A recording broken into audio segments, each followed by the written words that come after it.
শিক্ষকের দাবিতে ছাত্রছাত্রীদের পথ অবরোধ। আমবাসা মহকুমার গোপাল সর্দার পাড়া বিদ্যালয়ের পড়ুয়ারা এদিন আমবাসা কমলপুর সড়কের গ্যাস এজেন্সির সামনে সড়ক অবরোধে সামিল হয়। দীর্ঘ সময় সড়ক অবরোধের পর জেলা শিক্ষা আধিকারিকের আশ্বাসে শেষ পর্যন্ত সড়ক অবরোধ মুক্ত হয়। শিক্ষকের দাবিতে ছাত্রছাত্রীদের পথ অবরোধ। আমবাসা মহকুমার গোপাল সর্দার পাড়া বিদ্যালয়ের পড়ুয়ারা এদিন সড়ক অবরোধে সামিল হয়। জানা যায়, গোপাল সর্দার পাড়া বিদ্যালয়ে দীর্ঘদিন ধরে শিক্ষক স্বল্পতা চলছে। বিদ্যালয়ের ছাত্রছাত্রীরা জেলা শিক্ষা আধিকারিককে এই বিষয়ে বারে বারে জানিয়েও কোনো লাভ হয়নি। এরই মধ্যে স্কুল থেকে আরো 2 শিক্ষককে অন্যত্র বদলির নোটিশ এসেছে বিদ্যালয়ে।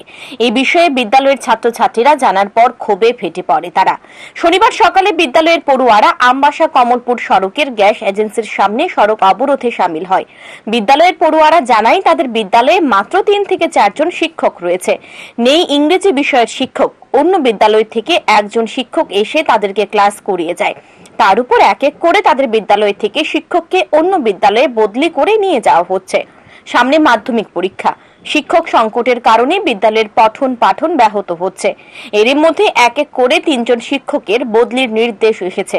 পড়ুয়াদের দাবি, বিদ্যালয়ে প্রয়োজনীয় শিক্ষক প্রদান করা হোক।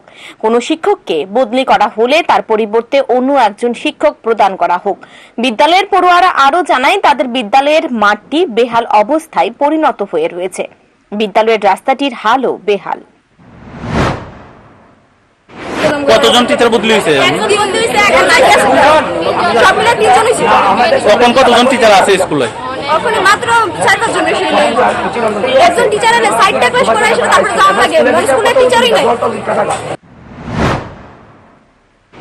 মানে আমাদের স্কুলে স্কুল রাস্তা একটা ফুটা বানানা, মানে আমাদের যে মাঠটা আছে না, মাঠটা আপনারা দেখতে পারবেন, একটা ফুটাও মাঠটা বানানা। মানে আমরা যেন আইতাছি না আজকে তো 500 বছর ধরে এমনি চলতেছে।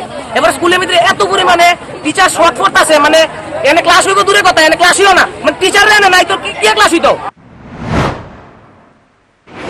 দীর্ঘ সময় ধরে চলে সড়ক অবরোধ। সড়ক অবরোধের খবর পেয়ে ঘটনাস্থলে ছুটে যান বিদ্যালয়ের প্রধান শিক্ষক, আমবাসা পুর পরিষদের ভাইস চেয়ারম্যান গোপাল সূত্রধর সহ অন্যান্যরা।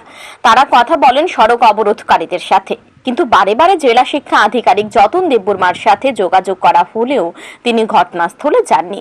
শেষ পর্যন্ত তিনি ফোনে জানিয়ে দেন যে 2 জন শিক্ষকের বদলির নির্দেশ এসেছে, সেই 2 জন শিক্ষকের বদলির নির্দেশ স্থগিত করে দেওয়া হবে।